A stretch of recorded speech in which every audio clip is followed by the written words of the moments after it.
আসসালামু আলাইকুম রহমতুল্লাহ বারাকাতুহ। শুধু রমজান মাসেই নিজেকে সীমিত রাখবেন না, শুধু রমজানই মুসলমান হবেন না, বরং রব্বানি হবেন। রমজানি মুসলিম হবেন না, কি হবেন? রব্বানি হবেন, মানে আল্লাহওয়ালা মুসলিম হবেন। আল্লাহওয়ালা মুসলিম হবেন। আল্লাহওয়ালা মুসলিম হতে হলে ওয়াবুদ রব্বাকা হাত্তা ইয়াতিয়াকাল ইয়াকিন, তোমার রবের ইবাদত করতে থাকো সারা জীবন, মরণ পর্যন্ত। যতদিন পর্যন্ত মরণ না এসেছে, এ মরণের মুহূর্ত আসা পর্যন্ত আল্লাহর ইবাদত চালিয়ে যেতে থাকো। আল্লাহ রাব্বুল আলামিনের ইবাদত চালাতে হলে প্রথম আমল করতে হবে না জ্ঞান অর্জন করতে হবে? আগে জ্ঞান অর্জন করতে হবে, কারণ জানা ছাড়া আমল হয় না। আমল মানে কি? আমলের শাব্দিক অর্থ কি? কাজ কর্ম। কোনো কাজ কর্ম করলে আগে জানতে হয় না, না জেনে কাজ করা যায়? জানতে হয়। এজন্য আগে এলেম ফরজ। এলেম মানে জ্ঞান, শিক্ষা। আগে শিক্ষা ফরজ, আর তারপরে আমল ফরজ। তারপরে যে এলেম আমল, এলেম শিখলেন, আমল করলেন, সেই দিকে অন্যদেরকে ডাকা ফরজ, মানে দাওয়াতের কাজ করা ফরজ। এই তিনটি ফরজ মনে রাখবেন।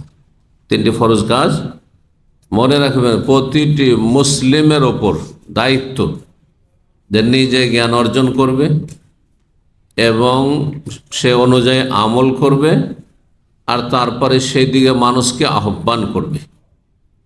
সূরা আসর কোরআনে কারিমের সবচেয়ে ছোট্ট সূরা। এই সূরায় এই তিনটি বৈশিষ্ট্য যাদের আছে, এবং চতুর্থ বৈশিষ্ট্য হচ্ছে যে এটা টেম্পোরারি না, ওয়াতাওয়াসাউ বিস-সাবরি, সারা জীবন যদি এই বৈশিষ্ট্য থাকে, ধৈর্য ধারণ করে অবিচল হয়ে অটল হয়ে যদি আপনি আমল করতে পারেন, চলতে পারেন এই পথে, তাহলে আপনি হচ্ছেন সফল। না হলে ইন্নাল ইনসানা লাফি খুসর, মানুষ হচ্ছে ক্ষতিগ্রস্ত। সমস্ত মানুষ পৃথিবীর ক্ষতিগ্রস্ত, নিজের ক্ষতি নিজেই করছে যদি এই বৈশিষ্ট্যগুলো না থাকে। কি বৈশিষ্ট্য বললাম? হ্যাঁ, কি বৈশিষ্ট্য বললাম? কয়টি বললাম? তিনটি, আর 4 নম্বর দিয়ে চারটি বৈশিষ্ট্য বললাম। হ্যাঁ, কারণ অনেকে আছেন হয়তো কিছুদিন শিখলেন, ব্যাস 1 মাস 2 মাস শিখলেন, এই তো আপনারাও তো শিখছেন, রমজানটা শিখলেন, ব্যাস হয়ে গেল, কাজ হয়ে গেছে। হ্যাঁ, অধিকাংশ মুসলিমরা রমজান মাসে আমল করছেন, তো করছেন না? বেনামাজিও নামাজ পড়ছে, অনেকটাই নামাজ পড়ছে রমজান মাসে। তারাই পড়ছেন, ফরজ পড়ছেন, হ্যাঁ, রোজা রাখছেন, কিছু নেক কাজ করলেন, দান সাদকা করলেন, বাকি 11 মাসে নেই। হ্যাঁ, যারা দিনের কথা মানুষকে শিখান, জানান, ওদের আবার অধিকাংশই আছে কি, হ্যাঁ, টেম্পোরারি। কখনো 1-2 বার বলল, আরে ভাই কাজ হবে না, ওকে আল্লাহ হিদায়াত করে, অথবা বলো যা কাদা খাবে 7 বার। হ্যাঁ, যেমন কর্ম তেমন ফল, আমার বলার দরকার কি? যার যে কর্ম করবে সে সেরকম ফল পাবে বলে আপনি নিজেকে মুক্ত করে নিলেন। অথচ 3টি ক্ষেত্রেই সবর করতে হবে। সূরা আসর, ওয়াল আসরে ইন্নাল ইনসানা লাফি খুসর, মানুষ ক্ষতিগ্রস্ত, সমস্ত মানুষ ক্ষতিগ্রস্ত, ইল্লা, ব্যতিক্রম শুধু, আল্লাযীনা আমানু, যারা জ্ঞান অর্জন করে। কিসের জ্ঞান অর্জন করতে হবে? হ্যাঁ, আল্লাহ রাব্বুল আলামিন যে উদ্দেশ্যে আপনাকে আমাকে সৃষ্টি করেছেন। কি উদ্দেশ্যে সৃষ্টি করেছেন? আল্লাহ ইবাদতের জন্য। আল্লাহর ইবাদতের, হ্যাঁ, নিয়ম পদ্ধতি, নিয়ম নীতিমালা, কিভাবে ইবাদত করবেন, কিভাবে আল্লাহকে ডাকবেন, কতটা ডাকবেন, কত রাকাত নামাজ পড়বেন দিনে, কখন রোজা ফরজ, কখন রোজা ফরজ নয়, হ্যাঁ, নিষেধ। বুঝতে পারছেন না? ঈদের দিনে যদি রোজা রাখেন হবে নাকি হবে না, গুনাহ হবে? তাহলে বোঝা গেল যে রোজা রাখার নিষেধ, কখনো রোজা রাখলে গুনাহ আছে। আর এই রমজান মাসে যদি রোজা ছাড়ে সুস্থ মানুষ, তাহলে জাহান্নামে যেতে হবে। দেখুন, অথচ রোজা, এই রোজা কখনো রাখলে জাহান্নামে যেতে হবে, আর রমজান মাসে না রাখলে জাহান্নামে যেতে হবে। এখন জোহরের নামাজ সকাল 10টায় যদি পড়েন, হবে? গুনাহ হবে। আজান দেওয়া সওয়াবের কাজ না? আজান দেওয়া ভালো কাজ না? সেই জন্য আপনি যদি নিজের যুক্তিতে মুক্তি খুঁজেন, বলেন যে আজান দেওয়া তো ভালো কাজ, আজান দিলে শয়তান পালাই না? হাদিসে তো আছে, আছে না? শুধু 5 বার কেন শয়তান তাড়াবো? যখন ইচ্ছা তখন তাড়াবো, তাই না? সেজন্য 5 বারে যে 10 বার আজান দেন দিনে, নেকি হবে না গুনাহ হবে? গুনাহ হবে। তাহলে বোঝা গেল যে যেই জ্ঞান অর্জন করতে হবে সেটি হচ্ছে ওহীর জ্ঞান। আসমান থেকে, আকাশ থেকে আল্লাহ রাব্বুল আলামিন মানব জাতির দিক নির্দেশনার জন্য, গাইডের জন্য, জান্নাতের রাস্তা দেখানোর জন্য, জাহান্নামের রাস্তা থেকে সতর্ক করার জন্য যে জ্ঞানের ভান্ডার নাযিল করেছেন, আল কোরআনুল কারীম এবং রাসূলুল্লাহ সাল্লাল্লাহু আলাইহি ওয়াসাল্লামের সুন্নাহ হাদিস, সেই জ্ঞান অর্জন করতে হবে। এটি প্রতিটি মুসলিমের জন্য ফরজ। তাআলা বলে ইলমু ফারিজাতুন আলা কুল্লি মুসলিম, প্রতিটি মুসলিমের ওপর, নর হোক আর নারী হোক, দ্বীন সম্পর্কে জ্ঞান অর্জন করা। আর দ্বীন রয়েছে ওহীতে, ওহীর জ্ঞান অর্জন করা। ওহী হচ্ছে কোরআন কারীম এবং রাসূলের হাদিস সাল্লাল্লাহু আলাইহি ওয়াসাল্লাম। জ্ঞান অর্জন করা ফরজ। কতটা জ্ঞান অর্জন করে? যতটা দিয়ে আমল করতে পারেন, এটা ফরজ আইন। যতটা দিয়ে আমল করতে পারবেন। আর এর অতিরিক্ত জ্ঞান অর্জন করা ফরজে কিফায়া। আপনাদের সবার জন্য মুস্তাহাব কাজ, সুন্নাত কাজ। সবাই যদি আলেম হয়ে যেতে পারেন বড় বড়, তো এটা ভালো কাজ, কিন্তু ফরজ নাই। আর প্রত্যেক গ্রামে, এলাকায়, অঞ্চলে ভালো আলেম তৈরি হবে।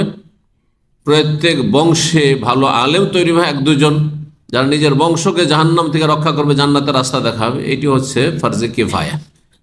1-2 জন আপনার বংশে যদি আলেম তৈরি হয়ে যায়, তো আপনার গোটা বংশ পার পেয়ে যাবে, ফরজে কিফায়া আদায় হয়ে যাবে। তো জানা যায় আপনার বাড়িতে 5 বাপ বেটা আছেন, 2 জন গেলেন, হয়ে গেল, কাজ হয়ে গেল। আর কেউ যদি গোটা গ্রাম যদি জানাজা পড়তে না পারে, সবাই গুনাহগার, সবাই গুনাহগার। অথচ গ্রামে 200 লোক বাস করে, 50টা লোক, 40টা লোক গেলে কাজ হয়ে যেত, ফরজে কিফায়া আদায় হতো। ঠিক ওই রকমই অতিরিক্ত জ্ঞান অর্জন করা, বড় আলেম হওয়ার জন্য, বড় বিজ্ঞ হওয়ার জন্য, স্কলার হওয়ার জন্য, এটি ফরজে কিফায়া।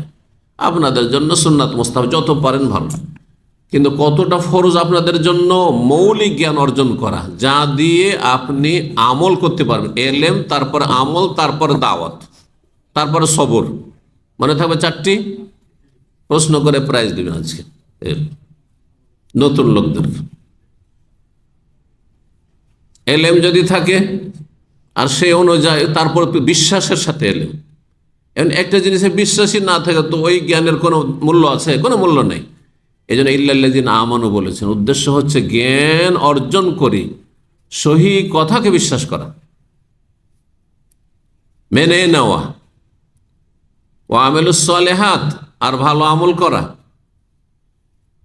ভালোটা আমার আপনার খেয়াল খুশি না আল্লাহ যেভাবে চেয়েছেন? আল্লাহ যেটাকে ভালো বলে সেটা ভালো।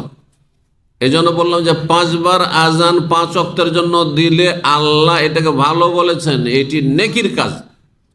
কিন্তু 10 বার যদি আজান দেন তো এটি গুনার কাজ, জাহান্নামে যাওয়ার কাজ। এর নাম বেদাত। দিনে 5 বার আজান, এটি সুন্নাত, ঠিক না? নবীর তরিকা। আজান ফরজ, কিন্তু কথা হচ্ছে নবীর তরিকা। সুন্নাত বলতে রসুলের তরিকা, সুন্নাতে রাসূলুল্লাহ। আর সুন্নাতের বিপরীত হচ্ছে বেদাত। 10 বার আজান দেন তো এটি হচ্ছে বেদাত। এলেম শিখতে হবে, আমল করতে হবে, আমিলুস সালিহাত। আর আমল করে অন্যদেরকে আমলের জন্য উৎসাহিত করতে হবে। ওয়াতাওয়াসাউ বিল হক, হকের ওপর প্রতিষ্ঠিত থাকতে হবে আমল করে, এবং হকের দিকে আহ্বান করতে হবে, ডাকতে হবে। আপনার 5 ভাই আছে, 5 ভাইয়ের স্ত্রী আছে, ছেলে মেয়েরা আছে, সব সাবালক সাবালিকা হয়েছে, কেউ নামাজ পড়ে কেউ পড়েন না, বলছে ঐচ্ছিক। হ্যাঁ, ও সব ভালো বুঝছে না, চলবে না। ও আনফুসাহুম ওয়া আহলিকুম, নিজেকে রক্ষা করতে হবে জাহান্নাম থেকে, তাদেরকে রক্ষা করতে হবে। সুতরাং যারা নামাজি, যারা ভালো মানুষ, তারা খারাপগুলোকে ভালো করতে হবে, বাঁকাগুলোকে সোজা করার চেষ্টা করতে হবে। যার ক্ষমতা আছে কথা বলার, কথার দ্বারা, যার বল প্রয়োগ করার অধিকার আছে, ক্ষমতা আছে বল প্রয়োগ করা, সরকারের অধিকার আছে, ক্ষমতাও আছে বল প্রয়োগ করা, বাই ফোর্স নামাজ পড়িয়ে নেবে, পিটিয়ে নামাজ পড়িয়ে নেবে। কিন্তু আমার পিটানোর অধিকারও নেই আর ক্ষমতাও নেই। সুতরাং আমার ফরজ দায়িত্ব, আমার বলার ক্ষমতা আছে, জ্ঞান আছে ইসলাম সম্পর্কে, আমার ফরজ হচ্ছে আপনাদেরকে ওয়াজ করা, উপদেশ দেওয়া, জান্নাতের ভয় দেখানো, জান্নাতে যে উৎসাহিত করা। এটা না করি তো আমাকে জবাব দিতে হবে, এটা দাওয়ার কাজ। একজন সাধারণ মানুষ, রুমমেট, বেনামাজি, এক ওয়াক্ত নামাজ পড়ে না, পাপ করছে, বিভিন্ন পাপে জড়িয়ে আছে, আপনি তার মতোই, তার উপর আপনার কোনো কথাও চলেন না, বরং কোনো কথা বলাও মুশকিল, বললে আপনাকে উৎখাত করে বাস করতে দেবে না, আপনার রুমে বাস করতে দেবে না, না হয় বিল্ডিংয়ে বাস করতে দেবে না, না হলে আপনার চাকরি খেয়ে নেবে হয়তো, এত শয়তান প্রকৃতির মানুষ। হ্যাঁ, সুতরাং তখন সর্বনিম্ন দাওয়ার কাজ হচ্ছে, হ্যাঁ, সর্বনিম্ন দাওয়ার কাজ কি? অন্তর থেকে ঘৃণা করে প্রতিবাদ করা। শুধু পাপকে ঘৃণা করবেন না পাপীকেও ঘৃণা করবেন? হ্যাঁ, দুটোকে না একটাকে? হ্যাঁ, কিন্তু এই সামনে কয়টা বললেন, বাকি আমাদের বাঙালি জাতি জানে একটি ইসলাম বিরোধী কথা, কুফরি কথা, পাপকে ঘৃণা করো, পাপীকে ঘৃণা করিও না। আমি ওদেরকে বোঝানোর জন্য বলি, হ্যাঁ, এ মোটা খাওয়া লোকগুলোকে, মোটা হুঁশগুলিকে, যে তাহলে চোরকে ঘৃণা করবে না, চুরি করাকে ঘৃণা করো, কারণ চুরি করা হচ্ছে পাপ আর চোর হচ্ছে পাপী। চোরকে ঘৃণা করিও না, তাই না? মানবেন? আচ্ছা, খুন করা হচ্ছে পাপ আর খুনি হচ্ছে পাপী, খুনিকে ঘৃণা করিও না, সন্ত্রাসীকে ঘৃণা করিও না। হ্যাঁ, বোঝা গেছে না? হ্যাঁ, কাকে ঘৃণা করো? শুধু খুন করা কাজটি ঘৃণা করো। এটা করেন নাকি আপনারা? দেখেন, সোশ্যাল ক্রাইমের ক্ষেত্রে, সামাজিক অপরাধের ক্ষেত্রে কিন্তু এটা করেন না, কিন্তু তার চাইতে গুরুত্বপূর্ণ আল্লাহর কাছে তার ফরজ ইবাদত বন্দেগী 5 ওয়াক্ত সালাত। হ্যাঁ, বেনামাজি ঘৃণা করবেন না, কারণ পাপকে ঘৃণা করতে হয়, পাপীকে ঘৃণা করতে হয় না। হাই রে মূর্খ সমাজ! এই জন্য কি বেনামাজিকে ঘৃণা করে না, বেরোজাদারকে ঘৃণা করেন না, জাকাত দেয় না, কৃপণ, ওকে ঘৃণা করেন না, হজ ফরজে আছে, বুড়ো হয়ে মরে গেল, হজ করলো না, হ্যাঁ, অথচ টাকা পয়সার মালিক, জমি জায়গা সম্পদ সবকিছু আছে, তাকেও ঘৃণা করে না। কিন্তু চোরকে ঠিকই ঘৃণা করে, খুনিকে ঘৃণা করে, লুচ্চাকে ঘৃণা করে, জেনাকারীকে ঘৃণা করে, আর তারপরে এইরকম যেগুলো সামাজিক অপরাধ, মদখোরকে ঘৃণা করে, জুয়ারিকে ঘৃণা করে, করে না? প্রাকৃতিকভাবে ঘৃণা করে মানুষ। এমন কোন মানুষ পৃথিবীতে আছে যে চোরকে ভালোবাসে, চোরের সাথে মহব্বত করে?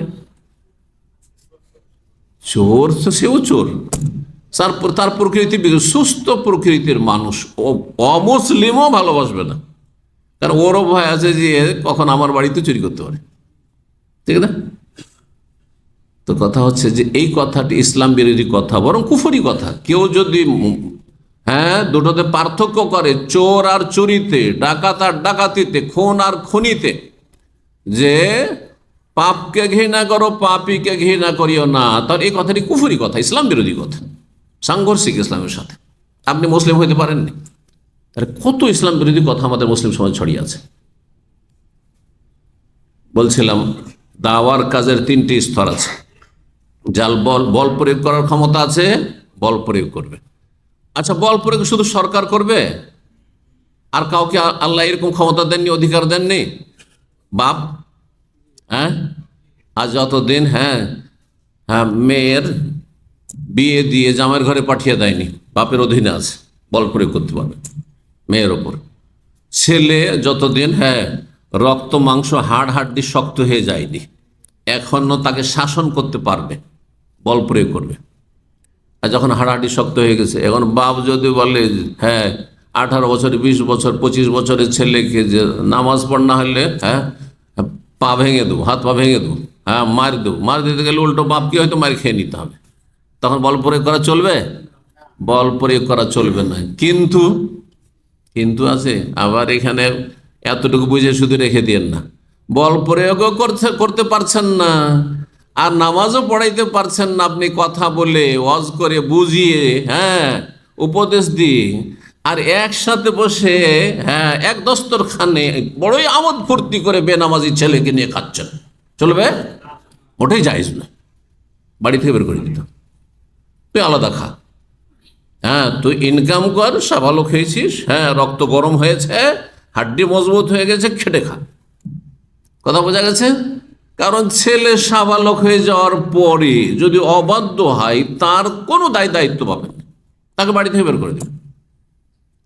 আমি বাড়িতে রাখবেন কি করব? ছেলেকে বলছি নামাজ পড়েন না, আবার খাওয়াচ্ছেন, ঘুমাবার জন্য ফ্রি রুম বাসা দিয়ে রেখেছেন, সব দিচ্ছেন, বাপের হোটেলে খাচ্ছে, হারাম। এটি মোটেই জায়েজ নয়। যারা বাবা হয়েছেন আর ছেলেরা সাবালক হতে যাচ্ছে, ইসলামের বিধান ভালো করে শুনেন না, হয় সোজা করবেন আর না হলে বাড়িতে বের করে দেবেন। যদি দেখেন যে সোজা হচ্ছে না, ফরজ অজবের ক্ষেত্রে, সুন্নত নফলের ক্ষেত্রে নয়, আপনার সংসারের কাজের ক্ষেত্রে নয়, আপনার দোকানে ডিউটি যাচ্ছেন না, আপনার হক, আপনি ছাড় দিতে পারেন, ঠিক আছে ছেলে ডিউটি করতে চাই না, বসে বসে খেতে যাচ্ছে, বসেই খাওয়ান আপনি, এটা আপনার ব্যাপার। কিন্তু রবের হকের ক্ষেত্রে মসজিদে যাবেন আর নামাজ পড়বেন আর আপনি আপনার হোটেলে খাওয়াবেন, হ্যাঁ আর বলবেন কি করবো বলছি নামাজ পড়েন না, এটা হচ্ছে অধিকাংশ আমাদের দেশীয় মুসল্লিদের অবস্থা। ছেলেরা বেনামাজি, বউরা বেনামাজি, আর তাদেরকে নিয়ে একই অন্যে খাওয়া দাওয়া করছে, হারামই করছে, মোটেই জায়েজ নয়। সম্মানিত ভাতৃমণ্ডলী, নামাজ অত্যন্ত গুরুত্বপূর্ণ বিষয়। নামাজ ছাড়া ইসলামের কল্পনা করা যায় না। কোরআন এবং হাদিসের আলোকে, ওহির আলোকে আল্লাহ রাব্বুল আলামিন বেনামাজিকে কোন আয়াতে মুসলিম বলেন? ভালো করে শোনেন, রাসূলুল্লাহ সাল্লাল্লাহু আলাইহি ওয়াসাল্লাম বেনামাজিকে মুসলিম বলেননি, বরং এর বিপরীত কাফের বলেছেন। রাব্বুল আলামিনের বিধান তাই। সূরা তওবাতে দুটো আয়াত আছে, আপনাদেরকে মনে করিয়ে দিচ্ছি। ফাইন তাবু ওয়া আকামুস সালাতা ওয়া আতাউজ যাকাতা ফাইখওয়ানুকুম ফিদ্দিন, তারা যদি তওবা করে, ওয়া আকামুস সালাত, তওবা করা মানে শুধু মুখে তওবা নয়, কাজে কর্মে তওবা। এই জন্য আল্লাহ বলছেন ওয়া আকামুস সালাতা, তওবা যে সত্যি সত্যি করেছে এর প্রমাণ হচ্ছে যে সালাত, নামাজ কায়েমকারী হবে। কায়েমি নামাজ কাকে বলা হয়? মাঝে মাঝে পড়লে, জুমা পড়লে, দিনে 3 ওয়াক্ত 2 ওয়াক্ত, রমজানটা পড়লাম বাকি পড়লাম না, মিস করলাম, একে নামাজি বলে না? মোটেই নামাজি না। ফজর পড়ে না, সূর্য উঠিয়ে দেয়, 4 ওয়াক্ত পড়ে, বলবে এই লোকটা নামাজি না? মোটেই নামাজি না। সে আধা নামাজি বলতে পারে, আংশিক নামাজি বলতে পারে, কিন্তু সে নামাজি না, নামাজ কায়েমকারী না। কায়েম মানে সোজা, প্রতিষ্ঠা। জি, তো আল্লাহ বলছেন তারা যদি তওবা করে, নামাজ কায়েম করে, ওয়াতাউ যাকাত, যাকাত প্রদান করে, ফাইখওয়ানুকুম ফিদ্দিন, তাহলে তোমাদের দ্বীনি ভাই, মানে তাহলে মুসলিম ভ্রাতৃত্ব থাকবে, তারা তোমাদের মুসলিম ভাই। এর বিপরীত অর্থ কি হয়?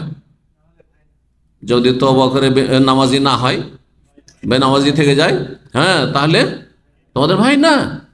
বুঝতে পারছেন না?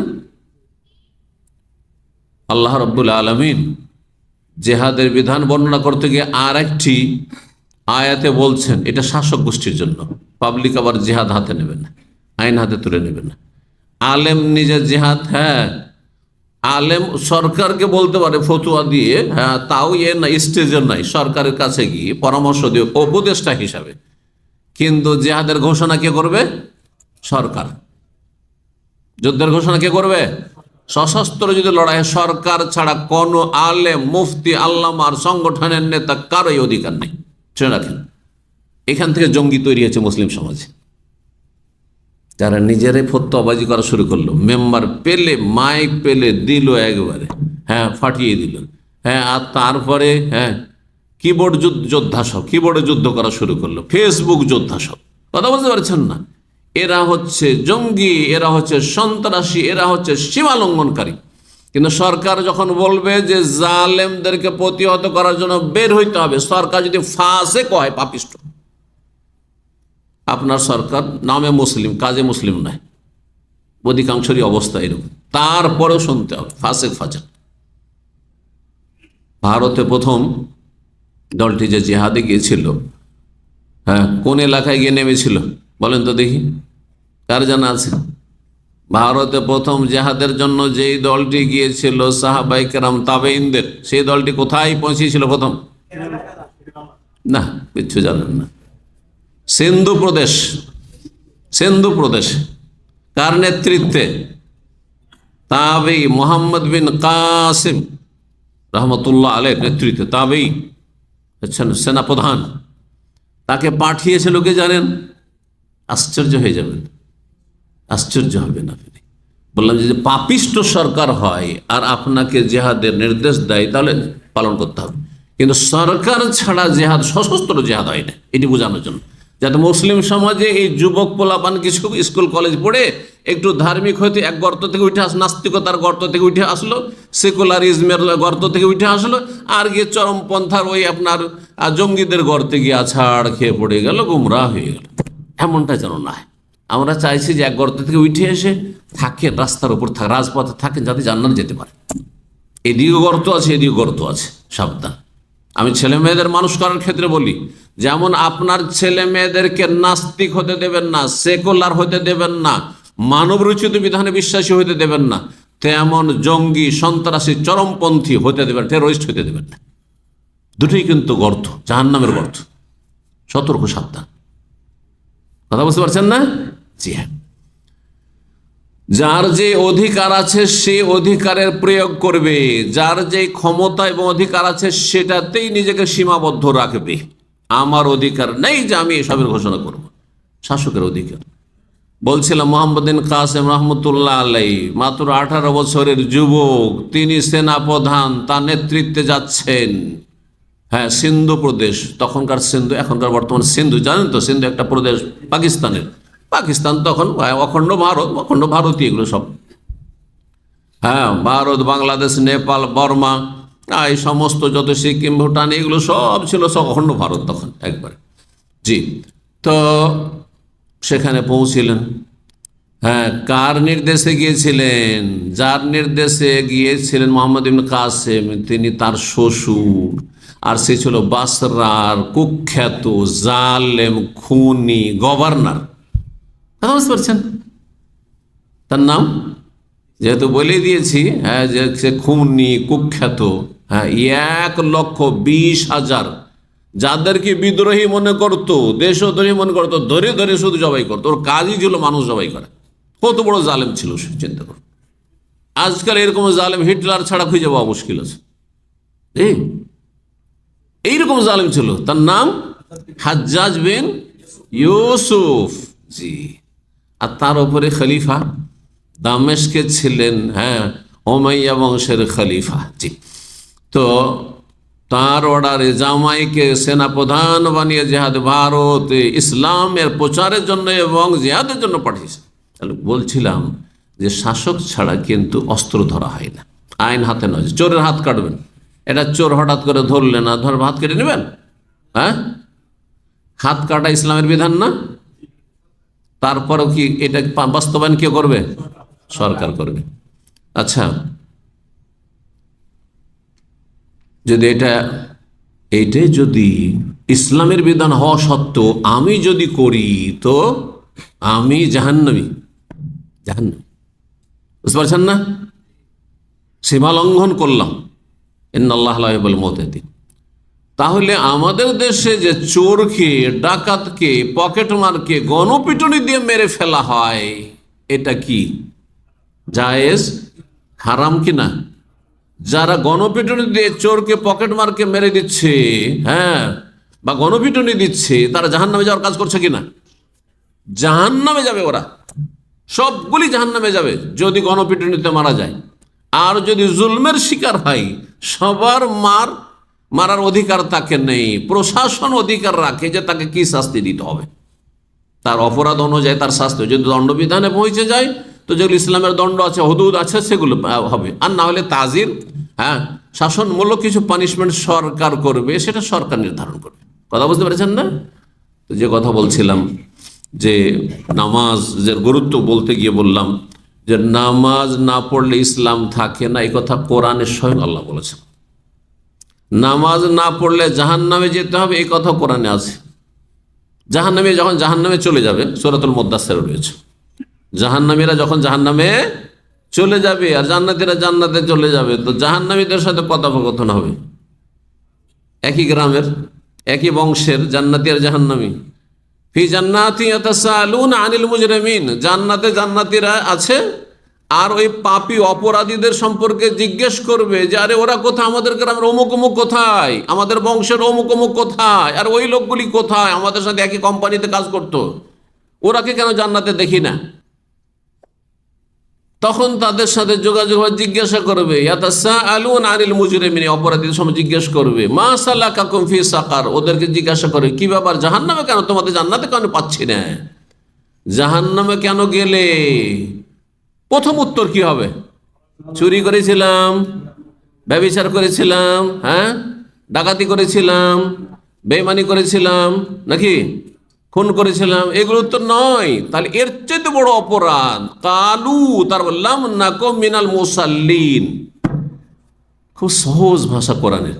আমরা ছিলাম না, লাম মানে না, আর লাকু মানে ছিলাম, ছিলাম তো না, আর ছিলাম মানে ছিলাম না, মিনাল মুসাল্লিন মানে মুসল্লিদের অন্তর্ভুক্ত, মুসল্লিদের দলে সামিল হয়নি, মসজিদে যেতাম না, নামাজ পড়তাম না, মুসল্লি ছিলাম না। এবার বুঝতে পেরেছেন? তাহলে জাহান্নামে যাওয়ার, মুসলিমদের জাহান্নামে যাওয়ার এক নাম্বার কারণ হচ্ছে বেনামাজি হওয়া। কাফেরদের জাহান্নামে যাওয়ার এক নাম্বার কারণ হচ্ছে কুফরি, শিরক, মূর্তি পূজা, মাজার পূজা। কিন্তু মুসলিম যে মাজার পূজায় বিশ্বাসী নয় আর মূর্তি পূজায় বিশ্বাসী নয়, আল্লাহতে বিশ্বাসী, কিন্তু আল্লাহকে সেজদা করেনি। গোটা সপ্তাহ চলে গেছে, একবারও সেজদা করেনি, শুধু জুমা জুমা। খ্রিস্টানরা রবিবারে, ইহুদিরা শনিবারে, এরা বলছে আমরা জুমাবারে, ওদের মতো আমরা একটা দিন নিয়ে নিচ্ছি। বুঝছেন না? লাম নাকু মিনাল মুসাল্লিন, জাহান্নাম থেকে জবাব দেবেন ওই বেনামাজিরা, ভালো করে প্রস্তুত থাকেন জবাব দেওয়ার জন্য, আর না হলে হেদায়েত হয়ে যান। এখন লাম নাকু মিনাল মুসাল্লিন, আমরা জাহান্নামে এই জন্য চলছি যে আমরা মুসল্লি ছিলাম না। আল্লাহ হেফাজত করুন, আল্লাহ হেদায়েত দান করুন।